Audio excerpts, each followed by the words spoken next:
Bom dia, meus amores, tudo bom com vocês? Por aqui tudo jóia? Bem-vindos a mais um vídeo aqui no nosso canal. Simbora para a nossa história de hoje. Não se esqueça, se tá chegando agora, deixe seu joinha, deixe seu comentário, que é muito importante pra gente. E sejam todos bem-vindos. Quer mandar sua história? O e-mail está passando na sua telinha. Bora lá para a história de hoje. Oi Dani, tudo bem? Me chamo Alice e hoje eu decidi contar a minha história. Primeiramente, eu quero dizer que amo seus vídeos e te conheci através do Facebook. Muito obrigada, amiga, seja muito bem-vinda aqui. Eu sempre escutava as histórias e pensava se um dia eu também escreveria, mas eu achava que minha vida não tinha nada muito interessante. Bom, aí me lembrei que nem tudo foram flores e criei coragem para escrever o que vivi, para servir de lição para muita gente aqui. Para começar, eu vou contar um pouco da minha infância. Eu sou a filha caçula de 3 irmãos. Meu pai ele se casou 2 vezes. No primeiro casamento, teve minhas 2 irmãs e a minha mãe... Ele teve minhas 2 irmãs, mas infelizmente a primeira esposa dele morreu. Alguns anos depois, ele conheceu a minha mãe. E através da minha irmã mais velha. Na época, meu pai morava numa fazenda, então minha mãe foi convidada pela minha irmã mais velha para passar uns dias lá. Depois disso, nunca mais ela foi embora. Minha mãe já tinha um filho de um relacionamento anterior, mas o pai da criança nunca o reconheceu. E meu irmão acabou sendo criado pela minha avó materna, por isso eu quase não tive contato com ele. Depois de cerca de 2 anos juntos, minha mãe e meu pai descobriram que teriam um bebê, eu. Foi um susto para os dois, pois meu pai já tinha 48 anos, minha mãe 37. Meus irmãos já tinham mais de 20. E além disso, minha mãe tinha feito laqueadura justamente para não ter mais filhos. Mas de nada adiantou, eu vim ao mundo. Meu pai costumava brincar dizendo que eu era a rapa do tacho. Eu passei toda a minha infância na fazenda. Eu era uma criança extremamente tímida e muitas vezes sozinha, pois não havia outras crianças por perto para brincar. Eu sempre fui muito apegada a meu pai. Com a minha mãe era diferente, a gente brigava muito. Ela era uma pessoa maravilhosa, nunca vi alguém com o coração tão puro, mas ao mesmo tempo, ela era alegre e brincalhona. Meu sonho era ter pelo menos 1% da personalidade dela. Mas minha mãe teve uma infância difícil, foi maltratada, judiada. Nunca recebeu carinho, por isso ela cresceu sem saber o que era dar carinho. Talvez por isso a gente brigasse tanto. Era raro o momento do dia de eu passar sem apanhar. Eu sempre queria chamar a atenção dela, mesmo que fosse de uma maneira, talvez assim, que ela sabia que ela ia apanhar, uma maneira ruim, né? E eu vivia aprontando. Ela só não me batia quando meu pai estava em casa. Apesar desses problemas, ela fazia de tudo e ela foi a melhor mãe que ela poderia ser. Quando eu tinha 8 anos de idade, minha mãe começou a sentir dores na barriga. Após exames, descobriram um câncer no útero. Infelizmente, minha mãe perdeu a batalha para esse câncer 1 ano depois. Foi um período muito difícil, nós morávamos apenas eu, ela e meu pai na fazenda. Era um lugar muito simples, não tinha energia elétrica, nem sinal de telefone, nem banheiro. Era uma casa simples. Tomávamos banho no tanque, ao relento. Quando minha mãe adoeceu, eu precisei ficar na casa de conhecidos para poder continuar os estudos. Graças a Deus, foi pessoas maravilhosas que eu tive no meu caminho. Minha mãe faleceu então quando eu tinha 9 anos de idade, no final do ano. Terminei os estudos da fazenda e fui ficando apenas com meu pai. Depois que o ano letivo terminou, eu fui morar na cidade com as minhas irmãs, enquanto meu pai ficou sozinho na fazenda. Enfim, eu passei por muitas coisas que até hoje eu me lembro com clareza.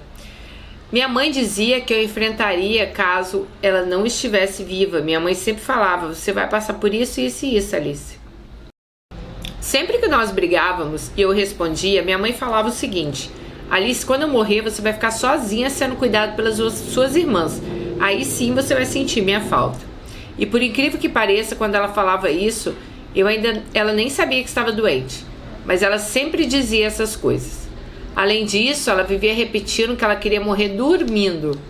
A última coisa que ela queria era depender de alguém. Infelizmente, foi exatamente o que aconteceu.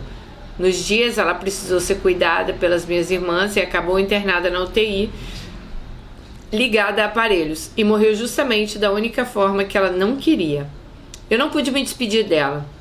Não havia antes de ser internada. Ela estava fazendo tratamento numa cidade distante. Até hoje, sinto um grande aperto no coração quando eu lembro que eu não pude nem dar o último adeus à minha mãe. Eu não sei se eu me despedi de uma forma amorosa dela, né? Mesmo dizendo que eu a amava quando ela foi para o hospital. Bom, esse foi um pequeno resumo da minha infância. Depois disso, eu fui morar com as minhas irmãs e mesmo que cuidassem bem de mim, eu sempre carreguei a sensação de não pertencer àquela casa.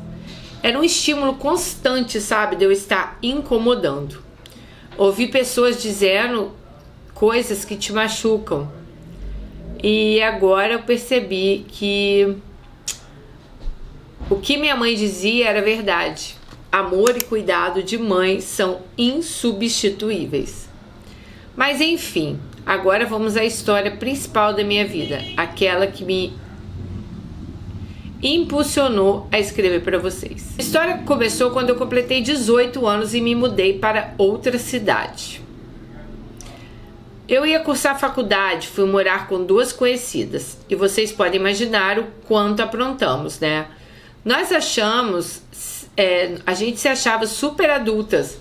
E por estarmos morando sozinhas, nós bebíamos quase todos os dias. E eu comecei a fumar por influência de uma das meninas colegas. Assim começou a vida louca de calouras de faculdade. Primeiro dia de aula, os calouros, eu e meus colegas,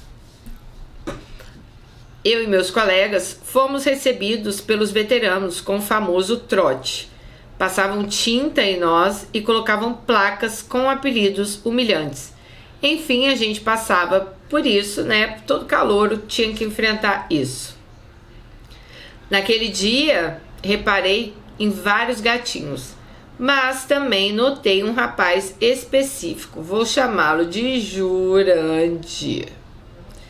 Ele estava parado, me encarando e eu senti algo estranho. Achei ele feio, mesmo no seno. Tive uma sensação ruim, meu santo não bateu. Mais tarde em casa, eu e minhas colegas começamos a comentar sobre o dia e sobre os meninos que achamos interessantes. E uma delas disse que achou o Jurandir super gato. Na hora falei que achei ele feio e que eu tinha sentido algo estranho nele. Poucos dias depois aconteceu uma festa de recepção de calouros numa república perto da nossa casa. Depois aconteceu uma festa de recepção dos calouros numa república perto da nossa casa. Inicialmente a gente decidiu não ir. Preferimos ficar em casa bebendo.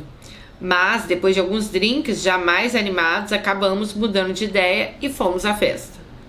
Lá fomos nos enturmando com outros calouros e eu acabei conhecendo um rapaz com quem comecei a ficar.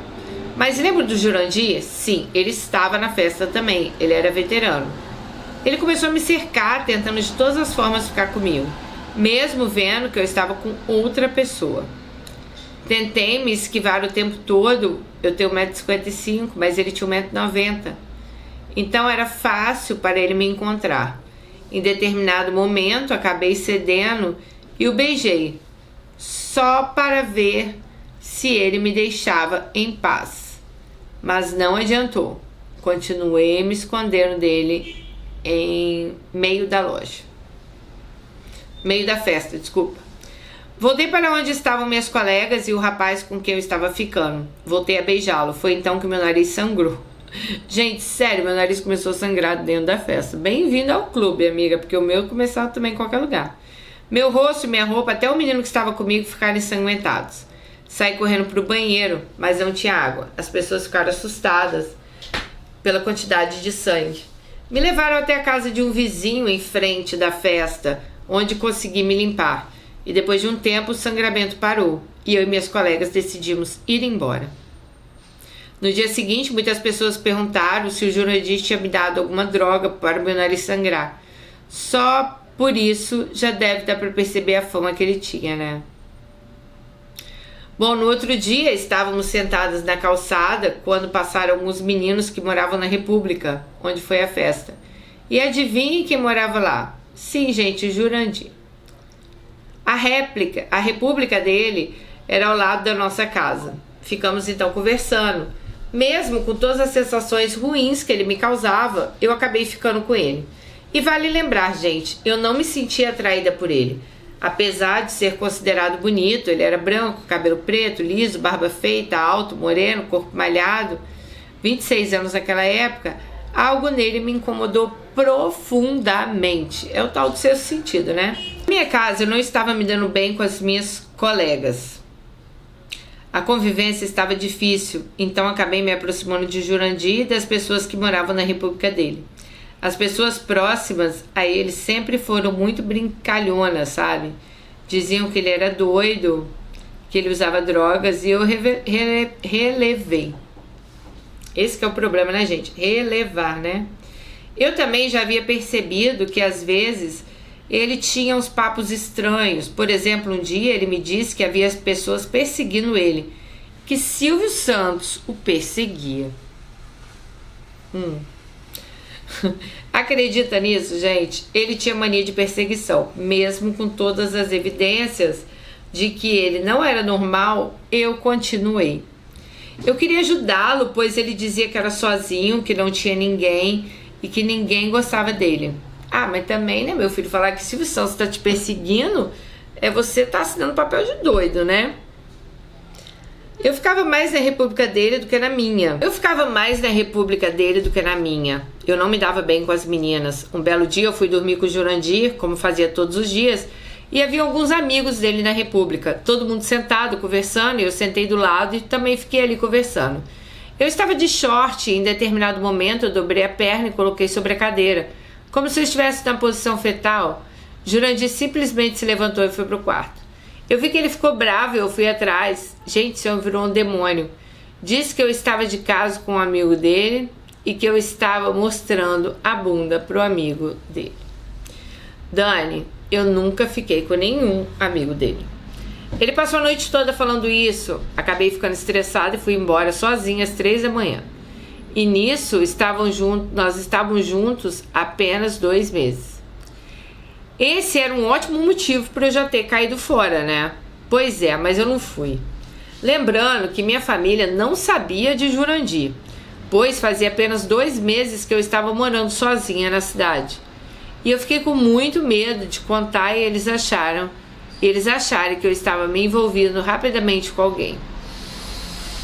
Estava começando brigas diárias. Ele passou a jogar na minha cara que eu era uma puta e que eu dava em cima de todos os amigos dele. Comecei a ficar com vergonha e com medo.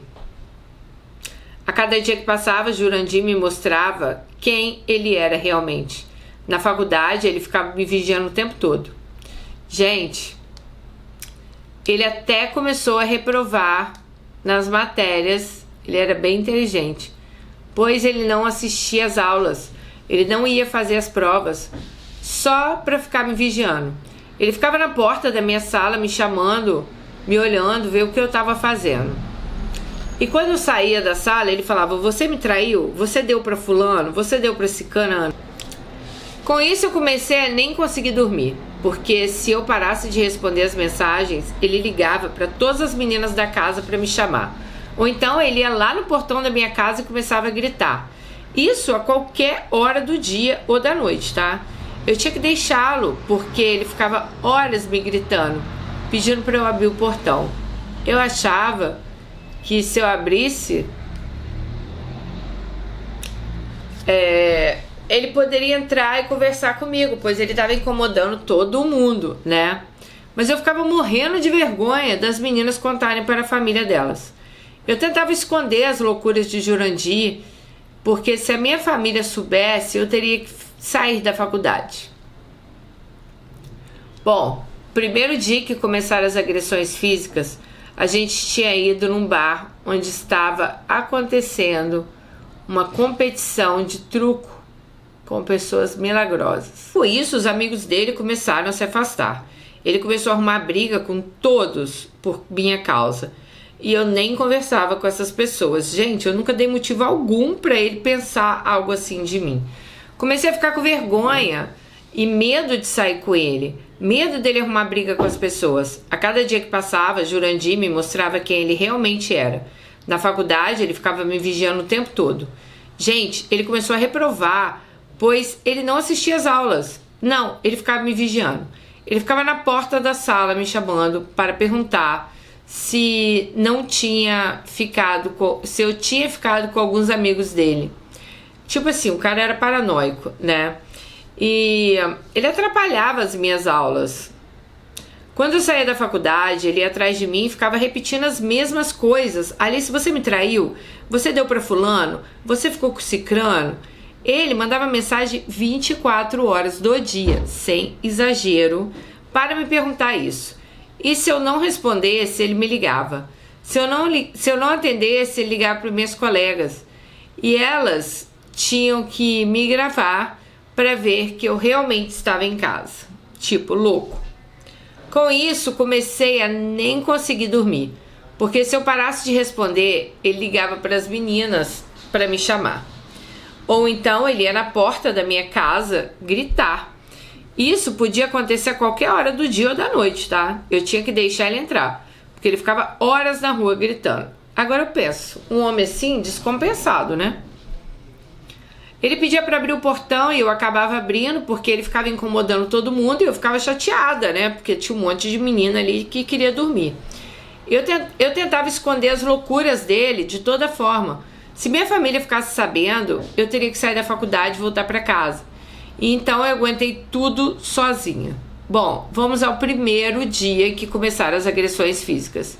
Nós fomos em um bar, onde estava acontecendo uma competição de truco com o pessoal da faculdade. Fui com medo de Jurandir armar algum barraco, mas fui. Chegando lá, não deu outra. Eu não podia sair do campo de visão dele, que ele vinha me questionar onde eu estava.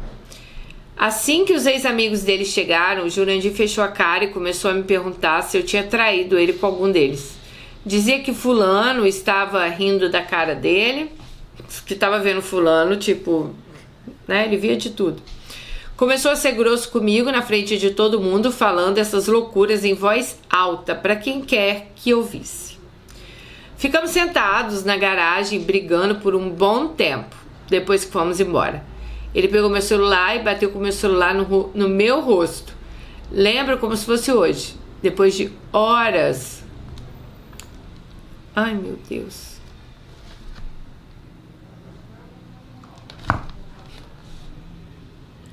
Depois de horas na garagem, eu não me lembro exatamente porquê, acabei entrando em casa, e ele também. Fomos no meu quarto, onde aconteceu a segunda agressão. Tinha uma calcinha minha em cima da cama. Ele pegou, acertou no meu rosto, dizendo que eu tinha dado para os amigos dele com aquela calcinha. Depois disso, começaram os apertos no braço e os sacudões. Sempre pelo mesmo motivo. Então eu comecei para a faculdade usando blusas de manga comprida para esconder meus hematomas. E eu tentava esconder o máximo de quem quer que fosse. Eu tinha muita vergonha. Nessa época eu já estava magra, eu virei um palito. Acho que eu tive gastrite nervosa ou alguma coisa do tipo. Eu não conseguia comer, não conseguia beber água, eu tinha ânsia de vômito. Eu só sentia vontade de comer limão, juro, ou coisa ácida. Depois comecei a sentir uma dor tão forte nas costas que eu não conseguia andar. Só melhorava quando eu estava embaixo do chuveiro bem quente. Eu tinha que voltar da faculdade me apoiando nas minhas colegas. Eu sentia tanta raiva, gente, tanto ódio daquele homem, que só de lembrar me dá nervoso. Jurandir sempre me atormentando. Durante todo esse tempo eu tentava terminar. Dizia que ele era louco e que ele precisava de um psiquiatra. E toda vez que eu terminava, ele ficava na porta da minha casa gritando e chorando. Chorando, pedia perdão, dizia que ia procurar ajuda, que ia parar de me perguntar se eu tinha o traído. Mas isso não durava nem um minuto. Ele voltava a perguntar as mesmas coisas logo depois. Ele dizia que os amigos dele tinham me comido e que eu tinha dado para eles. E isso, gente, no mesmo momento que estava chorando pedindo desculpas. Ele nem saía da porta da minha casa, eu terminava e dizia que ele precisava de tratamento e mandava ele embora. Ele ia, mas não dava nem tempo de chegar na casa dele. Ele já me ligava. Se eu não atendesse, ele ia no meu portão gritar meu nome. E isso durou semanas. Imagina o inferno que era ter Jurandir na vida dela, né? Até que ele foi num psicólogo e começou a tomar uns remédios. Não adiantou muito não. E eu nunca consegui terminar de verdade com esse cara. Tudo isso, minhas amigas, aconteceu em 3 meses de relacionamento. Mas eu não conseguia sair da relação. Eu sabia que era ruim pra mim, mas eu sentia que eu tinha que ajudá-lo. E ele reforçava isso a todo momento. Dizia que precisava de ajuda, que precisava de mim, que precisava do meu cuidado. E eu acho que o principal motivo de eu ter continuado era saber que ele nunca me deixaria em paz se eu terminasse. Para ele parar, eu teria que envolver a polícia. E eu tinha medo das consequências. Eu tinha medo das minhas colegas contarem para minha família que isso poderia acontecer. Bom, agora eu vou falar sobre o pior dia de todos. Depois de tudo isso, depois de tentar terminar pela milésima vez, eu não me lembro o motivo, eu fui à casa dele. Eu não ia entrar, mas ele puxou e eu entrei pela garagem. Depois me arrastou para o quarto. Assim que entramos no quarto, ele começou a discutir comigo, como sempre. Em um momento de fúria, eu peguei uma carta que eu tinha feito para ele no início do relacionamento. Eu sabia que ela era muito importante para ele e rasguei. Isso fez esse homem virar o diabo, gente. Ele trancou a porta do quarto, me jogou em cima da cama, montou em cima de mim, simplesmente começou a enfiar os pedaços de carta dentro da minha boca. Com uma mão ele apertava meu pescoço e com a outra ele enfiava as cartas. No momento que ele saiu de cima de mim, eu tentei fugir. Eu ia pular a sacada do quarto. A República ficava num prédio de 2 andares, mas ele conseguiu me puxar e fechar a sacada. Me jogou de novo em cima da cama e bateu na minha cabeça. Assim que entramos no quarto, começamos a discutir. Como sempre, né? Em um momento de fúria, eu peguei a carta que eu tinha feito lá no início do relacionamento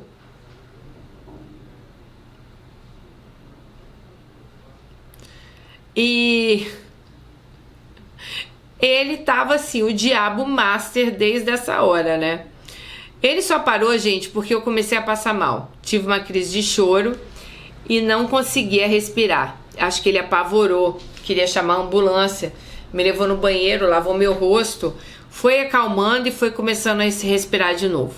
Gente, depois que eu melhorei, fui embora. Liguei para minha família chorando e eles acharam que eu só estava com saudade. Minha família falou para eu ir lá passar uns dias e eu fui. Nesses dias que eu estive fora, Jurandir ia até na minha República me procurar o tempo todo. Aí as meninas avisaram que eu tinha viajado. Com isso, ele ficava pensando, ele ficava passando na rua o tempo todo. As meninas ficaram até com medo e chegaram até a pensar em chamar a polícia.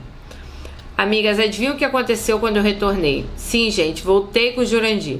Sinceramente, eu não me lembro e nem porquê. Sei que depois desse episódio, passamos a viver muito tranquilos. Ele parou com essa história de traição. Bom, não me perguntem por que eu fiquei com ele. Eu não sei nem responder. Se me perguntarem uma qualidade dele, eu também não sei nem dizer. Ele era grosso, olhava para outras mulheres na minha frente, me fazia parecer louca. Ele nem me dava presentes em datas comemorativas, Natal, aniversário, essas coisas, tá? E se estávamos andando na rua, ele simplesmente me deixava para trás. Até aquela época eu não acreditava em dependência emocional. Eu achava que isso era frescura de mulheres, que era muito fácil dizer não e sair de uma relação. Antes eu falava isso com o peito cheio, que eu nunca deixaria um homem encostar um dedo em mim, pois meu pai nunca havia feito isso. E eu ainda dizia que eu não entendia porque as mulheres se sujeitavam a isso. Depois que passei por essa situação, eu entendi que dependência emocional é muito mais complicada do que simplesmente uma escolha. E nunca mais julguei nada assim. O que devemos fazer é apoiar a pessoa e mostrar a saída. Eu creio que se eu tivesse amigos em quem eu confiasse naquele momento, eu teria saído mais cedo disso. Amiga, eu vou te falar uma coisa.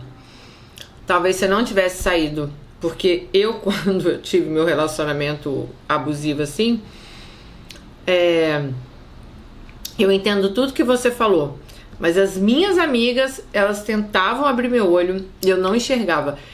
É igual você falou pra mim, eu não consigo lembrar, né, adjetivos, qualidades, né? Só consigo lembrar coisas ruins e eu não consigo lembrar porque que eu tava presa naquilo. E uma parte também era o que você fala lá no início, era medo. Eu tinha medo, sabe? De terminar, de dar escândalo. Mas, né? E eu ficava me sujeitando àquilo ali. Bom, eu lembro que um dia nós saímos com um casal de colegas e mais uma vez ele me deixou sozinha para trás e saiu caminhando e conversando com o casal. Simplesmente ele esqueceu da minha presença. Naquele momento eu olhei para o céu e fiz um pedido. Pedi que ele mudasse o Jurandir, que o transformasse em Romeu. Queria um homem carinhoso, companheiro, amigo e que me desse provas de amor, demonstrasse carinho em público e que fosse uma pessoa normal. Lembro como se fosse hoje desse momento. Guardem esse pedido. Enfim, depois de tudo isso, ainda namoramos por 3 anos. Misericórdia, amiga. Após aquele início turbulento e a última agressão mais forte, aconteceu quando eu fui morar sozinha. Tínhamos 1 ano de namoro, estávamos brigados e eu acabei não conversando com ele na faculdade e fui para casa. Nessa época eu já tinha feito uma amiga na faculdade, eu estava combinando com ela de ir na igreja. Quando eu estava terminando de me arrumar para sair, Jurandir chegou em casa tocando interfone. Eu sabia que ele não iria de lá tão cedo, então deixei entrar. Quando ele entrou, ele me viu arrumada, passando chapinha no cabelo e começou a dizer que eu estava indo encontrar homem. Na hora, ele arrancou a chapinha da tomada e a jogou no chão. Depois me empurrou e eu caí. E ele ainda viu, né? Veio e me deu 2 murros na cabeça. Eu chorei e acabei desmarcando com a minha amiga. Continuamos juntos. Depois disso. Um período um pouco mais tranquilo, com algumas agressões, gritos, brigas, mas nada como no início. Como toda pessoa ciumenta e possessiva, né? Que era Jurandir, eu passei a ser uma pessoa que eu mal me reconhecia. Durante as brigas, eu já quebrei óculos que ele tinha acabado de comprar, óculos de grau, ele não enxergava sem. Já arranhei o rosto dele, quebrei celular, rasguei roupa. Eu tenho até vergonha disso, não me orgulho. Você estava se defendendo, né, amigo? Você levou soco na cabeça. O cara tentou provavelmente estrangular.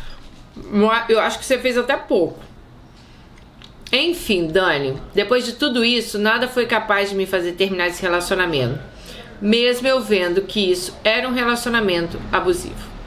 Naquela época já tínhamos quase 3 anos de relacionamento e durante esse período eu já tinha feito amigos de verdade. Eu me sentia segura, sabia que eu tinha com quem contar. Até que um dia, véspera de um feriado em que eu ia viajar, meus amigos estavam combinando de sair, mas eu falei que eu não iria, pois eu queria ficar em casa com o Jurandir. Já que seria um feriado, eu passaria alguns dias sem vê-lo, né? Lembrando que nesse período, gente, basicamente a gente morava juntos. Cheguei em casa, arrumei minhas malas, enquanto o Jurandir disse que iria à casa de um amigo estudar um pouco. Então ela... Peraí, eu não sei se eu falei direito. Ela ia viajar no feriado, aí ela já ia arrumar as malas, só que os amigos chamaram ela pra sair. Naquele dia ela falou assim, gente, eu não vou sair porque eu vou ficar com o Jurandir, porque amanhã eu já vou viajar, vou estar longe dele no feriado, então hoje eu vou aproveitar pra ficar com ele, né? Então ela foi lá, arrumou as malas, Jurandir falou que estava estudando. Assim que ele saiu, meu radar apitou. Eu não sei porquê, mas eu senti que tinha algo errado. Mandei uma mensagem no WhatsApp, ele não respondeu. Depois de muito tempo, começou ligações. Como eu sabia que tinha algo errado, continuei ligando. E mandei uma mensagem. Se você não aparecer aqui em 10 minutos, eu vou jogar suas coisas na rua. E eu ia mesmo, já tinha separado tudo. Em 10 minutos, ele estava na minha casa, com os olhos vermelhos, extremamente chapado. Ele tinha usado maconha com os amigos. Dani, isso já havia sido motivo de briga anteriormente. Quando em outra ocasião ele mentiu para mim, dizendo que tinha ido entregar um livro para uma amiga. Mas na verdade, Estava usando drogas. Voltou completamente chapado. Isso aconteceu à noite. No dia seguinte, de madrugada, eu ia viajar para casa da minha família. Então fiquei sem contato com ele durante todo o feriado. Quando retornei, ele estava conversando comigo como se nada estivesse acontecido. Continuei na minha casa normalmente. Eu juro, gente. Eu jurei que isso daria certo. Como eu fui boba. Dani, depois de tudo que ele me fez, eu só consegui terminar com ele por causa da maconha. Que perto de tudo que eu vivi foi algo simples. Eu tenho certeza que foi Deus quem me deu a força para terminar com esse cara. Depois disso, nunca mais vivemos nada. Nunca mais o procurei. Nunca mais. Nesse período eu e ele continuávamos juntos, mas apenas como amigos. Não tínhamos mais relação sexual ou algo assim. Eu precisava tê-lo por perto, pois isso amenizava um pouco a minha dor. Até que depois de umas semanas eu decidi começar a reviver. Coloquei na cabeça que eu começasse a conhecer pessoas. Eu ia esquecê-lo. Então entrei no Tinder, fiquei com o rapaz. Gente, foi horrível. Eu me sentia suja, com nojo de mim mesmo. Mas continuei firme, continuei conversando com outros caras, comecei a desapegar de Jurandir. Ele então percebeu isso e começou a me cercar novamente. Tentou me agredir dentro da faculdade e ainda criou uma história na cabeça dele dizendo que eu estava tendo um caso com o professor. Bom, saí da faculdade e fui para casa. Liguei para minha irmã e contei o que estava acontecendo. Nesse momento, alguém começou a esmurrar minha porta. Eu moro no apartamento, mas a vizinha estava no portão e deixou ele subir. Ele estava quebrando a minha porta. Minha irmã ficou desesperada do outro lado da linha. Ele batia na minha mão, na minha parede, né? Na minha porta, pedindo para abrir, dizendo que eu estava traindo ele com o professor. Gente, Jurandir era completamente fora da casinha.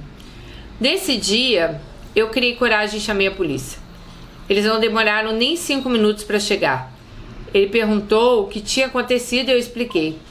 Perguntaram se agressão na faculdade... Não, se eu tinha alguma marca visível em mim, no meu braço, né, por agressão na faculdade. Os policiais o encontraram na rua da minha casa. Um deles me perguntou se eu queria dar queixa, pois o caso se enquadrava na Lei Maria da Penha. Como ele foi pego em flagrante, ele poderia dizer para o cadeião, ele poderia ir direto para o cadeião, caso eu optasse em denunciá-lo. Fiquei com dó, pensei na faculdade, em tudo que ele ia perder, então acabei deixando para fazer a denúncia no dia seguinte. Minha família ficou em pânico, com medo de que ele fizesse algo contra mim. No dia seguinte, fui à delegacia da mulher e solicitei uma medida protetiva. Jurandir continuou sem me dar paz. Passou em vários perfis fake, criou contas de Instagram, mandava mensagem para os meus amigos, para os meus pais. Gente, ela tirava print de tudo, bloqueava, né, os perfis, mas ele fazia outros. Tipo, a vida dele era essa. Bom, minha família ficou em pânico, com medo que ele fizesse algo contra mim. No dia seguinte, eu fui numa delegacia, solicitei uma medida protetiva. Levei prints, levei imagens, levei áudios, levei tudo que eu tinha. Eu bloqueava todos os perfis que ele criava e ele fazia outros novos, tá? Depois disso, ele finalmente parou. Porém, na faculdade, ele ainda tentava falar comigo. Eu tive que ligar para a mãe dele para ele realmente parar. O meu inferno só cessou de verdade quando começou a pandemia. Além disso, a mãe e a irmã dele continuavam a manter contato comigo, perguntando como ele estava, se estava bem, mesmo depois de tudo. Respondi que eu não tinha ideia de como ele estava, que eu não queria nem saber. Depois disso, nunca mais vi Jurandir pessoalmente. Mas ele ainda chegou a me mandar mensagens no Instagram, 1 ou 2 vezes, dizendo que me amava e que sempre me bloqueava. que eu sempre bloqueava, né? Desde que a pandemia acabou, eu tive o desprazer de vê-lo novamente na faculdade. Senti até ânsia de vômito. A última vez que eu vi parado embaixo do meu prédio, olhando para minha janela, foi algo tão estranho. Coincidentemente, eu estava passando na frente da minha janela e comecei a olhar para ele. Bom, depois que eu fechei o ciclo, esse ciclo na minha vida, fiquei sozinha por alguns anos. Me desintoxiquei. Voltei a ser eu mesma. Perdi os traços abusivos de Jurandir que ele deixou em mim e aprendi a ser uma pessoa muito melhor. Eu queria dar valor às coisas boas, aos gestos bons. Principalmente aprendi a ver os sinais. E no primeiro sinal de Jurandir-se, caia fora. Bom, lembra do pedido que eu fiz a Deus para transformar Jurandir num homem de bem? Pois é, dá para perceber que isso não aconteceu, né? Nunca ia acontecer porque Jurandir é doido. Mas Deus fez muito melhor. Ele colocou Romeu na minha vida. Romeu foi tudo que eu pedi a Deus, transformador. Ele é carinhoso, amoroso, compreensivo, cavalheiro. Em janeiro de 2025, eu e o Romeu completamos 3 anos juntos. Nesse tempo, nunca tivemos uma briga, nem sequer um desentendimento. Somos amigos, parceiros em tudo e sempre nos apoiamos. Parece até clichê, mas se me perguntarem o defeito dele, eu nem sei responder. Ele é trabalhador, sonhador, estamos lutando juntos. Acredito que isso ainda vai demorar um pouco para acontecer, para a gente se casar. Já que terminamos a faculdade tem pouco tempo, mas Romeu é tão delicado que... dedicado, delicado, determinado, e ele sabe tão bem o que ele quer, que tenho certeza que ele conquistará tudo o que ele almeja. Ele concluiu a faculdade 1 ano antes de mim, e eu terminei em setembro de 2024. Ainda estou tentando encontrar um emprego na minha área. No momento eu trabalho em algo completamente diferente, que me entristece um pouco, mas acredito nos planos de Deus. Acredito que tudo que a gente vive tem um propósito. Sim, acho que passei por tudo aquilo também, pois Jurandir não retornou. Bom, Dani, essa é a minha história. Espero que você tenha gostado.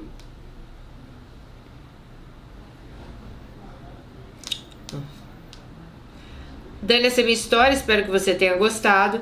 E eu sei que eu posso ser julgada por ter voltado tantas vezes com o Jurandir. Mas antes de viver isso, eu também julgava mulheres que passavam por relacionamentos abusivos. Por isso eu peço, não julguem alguém que está passando por isso. Tentem ajudar a pessoa da melhor forma possível. Bom, um grande beijo para você, para Beto, para todos os Alices. E a idade dela hoje é de 26 anos. Um beijo, Alice, um beijo grande para você, que Deus te abençoe.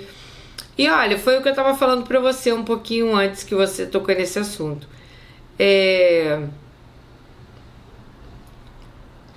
Cara, você é uma pessoa que... Você passou o que toda menina passa numa relação abusiva. É o medo de terminar aquele relacionamento. E eu não acho, gente, que é nem apego, sabe? Porque eu tive esse medo também. E o meu medo era um medo mesmo. Medo, M-E-D-O. Medo dele chegar e falar mal de mim para as minhas amigas. Medo, sei lá, de colocar coisas fakes nos meus perfis e me denegrir minha imagem. Medo de... Na época, né, lógico, eu não tinha filho. Ele foi meu primeiro casamento. Mas medo, sei lá, dele falar alguma coisa com a minha mãe, sabe? Então, assim, eu também tinha muito medo das coisas que podiam acontecer comigo, né? E isso acabava me prendendo muito, sabe? Eu tinha medo das outras pessoas ouvirem ele brigando comigo. Então eu tinha medo das minhas amigas saberem que ele estava brigando comigo. E eu era igual você, cara. Eu tentava esconder esse lado ruim dele das pessoas. Eu não queria que as pessoas achassem ele uma pessoa ruim. Olha que loucura. Eu queria que as pessoas olhassem pra ele. Nossa, que legal, que cara legal. Ou eu queria isso realmente porque, né, eu fiquei numa situação que eu ficava constrangida da maneira que eu era tratada, né?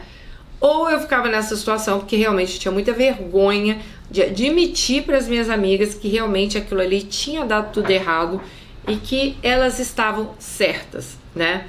Então, eu acho que a gente nota os nossos relacionamentos abusivos, a gente tem ciência das coisas que acontecem com a gente, mas realmente muitas vezes a gente fica tão chateada que a gente prefere esconder, sabe? Prefere que ninguém veja aquilo, que as pessoas vejam as melhores partes nossas, né? E mesmo essa pessoa não sendo a gente, faz parte da nossa vida. Então eu acho que isso constrange muita gente. Mas olha, isso não é para constranger vocês. Se vocês passam uma relação abusiva, sai fora. Dá um basta, caia fora. Vocês não têm que ficar constrangidas de maneira nenhuma, tá? Eu digo isso assim por experiência própria hoje em dia, tá bom? Bom, espero que vocês tenham gostado da história dela. Deixe os comentários, o joinha. E até nosso próximo vídeo. Tchau!